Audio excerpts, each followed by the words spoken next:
بسم اللہ الرحمن الرحیم۔ السلام علیکم ناظرین، رجب شریف میں کسی بھی دن کا روزہ رکھنا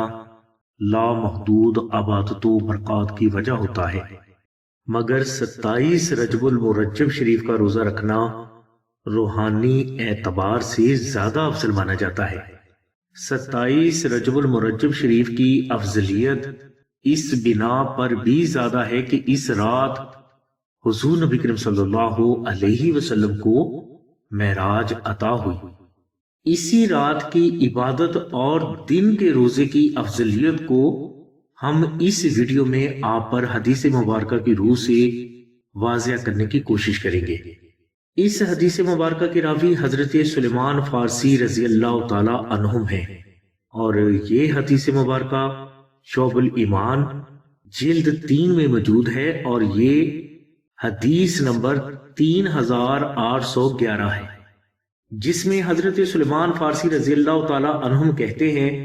کہ انہوں نے حضور نبی کریم صلی اللہ علیہ وسلم کو یہ فرماتے سنا کہ رجب شریف میں ایک دن اور رات ایسے ہیں کہ اگر کوئی فرد اس دن کو روزہ رکھے اور رات کو قیام کرے تو گویا اس نے 100 سال کے روزے رکھے اور 100 سال کی شب بیداری کے دوران عبادت کی۔ بعد میں حضرت سلیمان فارسی رضی اللہ تعالی عنہم سے سوال کیا گیا کہ وہ کون سی رات اور دن ہے، تو آپ نے فرمایا کہ وہ رجب شریف کی 27ویں رات اور دن ہے، یعنی 27 رجب المرجب شریف کا چاند نظر آنے سے لے کر 28 رجب المرجب شریف کا چاند نظر آنے سے پہلے کا جو دورانیہ ہے، جو تقریباً 24 گھنٹے کا ہے، اسی دورانیہ کو اس حدیث مبارکہ میں واضح کیا گیا ہے کہ جو فرد اس دورانیہ میں رات کو اللہ تبارک و تعالیٰ کی عبادت کرے گا اور دن کو روزہ رکھے گا تو اللہ تبارک و تعالیٰ کی ذات اس فرد کو 100 سال کے روزوں کا ثواب بھی عطا فرمائیں گے اور 100 سال کی رات جاگ کر عبادت کرنے کا اجر بھی عطا فرمائیں گے۔ اب یہاں یہ سوال پیدا ہوتا ہے کہ 27 رجب المرجب شریف کو تو دن میں روزہ رکھ لیا، مگر 27 رجب شریف کی رات کو کیا عبادت کی جائے؟ تو اس جگہ بزرگوں نے بہت سے نوافل اور ذکر و اذکار کا طریقہ بیان فرمایا ہے، مگر سب سے زیادہ افضل یہ ہے کہ اس رات میں فرد کو اپنی قضا فرض نمازیں ادا کرنے کی کوشش کرنی چاہیے۔ اس کے علاوہ بزرگوں نے اس رات میں نوافل ادا کرنے پر بھی زور دیا ہے، اور 27 رجب المرجب شریف کے حوالے سے نوافل ادا کرنے کا ایک طریقہ ہم آپ کے لیے اس ویڈیو میں بھی پیش کر رہے ہیں۔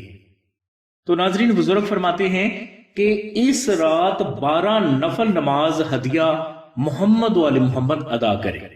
یہ نوافل آپ نے 2 کر کے ادا کرنے ہیں، اور ہر نفل میں آپ نے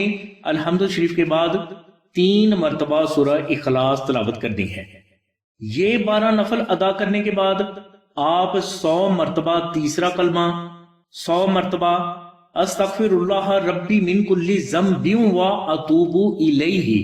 اور 100 مرتبہ درود ابراہیمی محبت کے ساتھ تلاوت کریں۔ بزرگ فرماتے ہیں کہ یہ 2 نفل ادا کرنے کے بعد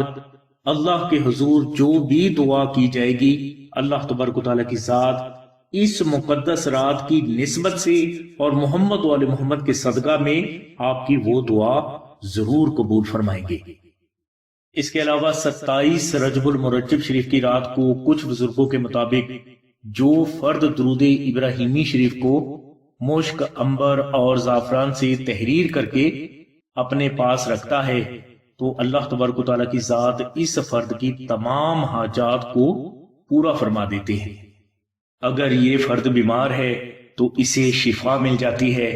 اس نقش مبارک کی برکت سے قرض، تنگ دستی اور غربت ہمیشہ کے لیے دور ہو جاتی ہے، اور اس فرد کو زندگی کے ہر میدان میں اللہ تبارک و تعالیٰ کی ذات غیبی کامیابیوں سے ضرور نوازتے ہیں۔ نقش درود ابراہیمی شریف کو اگر کوئی بھی فرد خود تحریر نہ کر سکی تو وہ یہی نقش آستانہ سے بھی حاصل کر سکتا ہے۔ ناظرین، یہ تھے رضا بھائی جو ہمیں 27 رجب المرجب کے روزہ کی برکات کے بارے میں بتا رہے تھے۔ رجب شریف کی روحانی برکات کے حوالے سے کسی بھی بہن یا بھائی کو کوئی سوال کرنا ہو تو وہ کامنٹس کر سکتا ہے۔ ہماری دعا ہے اللہ تبارک و تعالیٰ کی ذات حضور نبی اکرم صلی اللہ علیہ وآلہ وسلم کے صدقہ میں آپ کی سبھی نیک دعاؤں کو قبول فرمائے۔ آمین ثم آمین یا رب العالمین۔